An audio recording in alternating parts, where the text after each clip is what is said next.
Hey again, everyone. Pete Byrne, WSBT-22 Sports, along with Eric Hansen, the publisher from Inside ND Sports. Eric, Notre Dame now, hard to believe, midway through the regular season already. They've gotten their 5-1 with a really good win on the road against Duke, but they have to go right back out on the road and face another top 25 team. And it's something that we discussed today with Marcus Freeman. When you looked at the schedule this year, you circle Ohio State, you circle USC, you circle Clemson. You didn't necessarily expect them to be in a 4-game ranked gauntlet, but here they are. Right. For the first time since 2000, they'll be playing 4 ranked teams in a row. That's provided USC doesn't lose to Arizona and drop all the way out. Yeah, which I don't think will happen. But what a challenge this is from an emotional standpoint, just from a rhythm of your team standpoint. How do you get the team up to a fever pitch every week to play these games? Because this, if you're going to get back in the college football playoff conversation, this is the stretch that's going to get you there. So what I think is the way to get through this is really focus on the details, really get into Louisville, really get into why you had so many penalties and correcting them, and not let them think too much about the big picture, just really narrow it down to this week. Marcus Freeman did tell us when addressing this that that's kind of the plan, is to be macro-focused on Louisville and correcting the mistakes and constantly improving. But I said it better. You said it wonderfully. It's interesting because that is what the great teams do. Like, regardless of opponent, they just stay on their path. Where do you view this as a challenge for Marcus Freeman in his growth as a head coach? Because again, he's got a good team. They're capable of winning these games, but trying to navigate this gauntlet is something he's never had to do. Right, but he needs to lean on people that have done that before, because, he was talking about some of the penalties in the Duke game being related to crowd noise. I got news for him. Clemson's going to be a lot louder than Duke was. I know they were crazy. There were 40,000 people. That's a full stadium for Duke.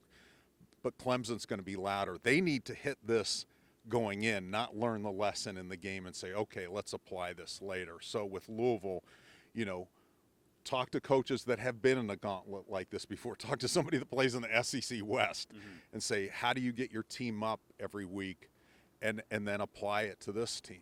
Unfortunately, the coach he knows best in the SEC West probably isn't talking to him these days. What do you think? I'm going to ask you to opine a little bit. What do you think is the solution for this? You're obviously not a college football coach, but how do teams prepare for these environments when it's a little bit new to them? Well, I think one thing is you better have some nonverbal communication plans. I know just in the past from Brian Kelly, one of the lessons he learned was the clap and some of the first sound stuff didn't work, that they really needed to go completely nonverbal.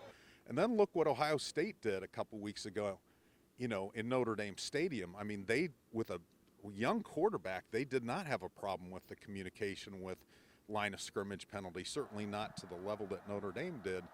So I think you really need to study people that have been successful with it and apply that to your practices this week. And one thing Marcus Freeman told us today is that you do practice it. You don't just say, hey, guys, we can't do that. Right. But you identify why and you work on it.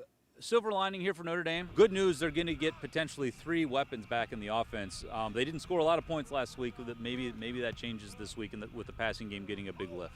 I think so. Jaden Thomas will be back from a hamstring injury. Jaden Greathouse, copycat hamstring injury. And then for the first time, we'll see Eli Raridon since he tore his ACL last October. Another really good tight end as a pass catcher, a playmaker, but also an elite blocker. Eli Raridon, in the 5 games he did play last year, was one of the highest graded run blockers on Notre Dame's team. And if you think, well, how does this apply to the big picture? I know people were upset with the offensive line. Duke didn't respect Notre Dame's passing game, which is odd when Sam Hartman is the quarterback. But they kind of proved that it was a little bit of a struggle. With these 3 back, you're going to have to honor the pass, the deep pass. You're going to have to honor everything in the passing game, so you will not be able to cheat into the running game as Duke did. Do you assume that Raridon gets primarily used as a blocker, especially given what Evans is starting to provide you as a pass catcher? I think so, but I think you get in the red zone and have him as an option. I mean, he may not be the primary guy on the route, but, you check down and you see Eli Raridon's open at 6'7", 250 who can run. I'd throw the ball to him. All right. He's Eric Hansen of Inside ND Sports. Again, we'll be back with you every Monday like we always are. This weekend, Notre Dame back on the road, taking on Louisville. That's a 7:30 kickoff. I'm Pete Byrne from WSBT-22 News.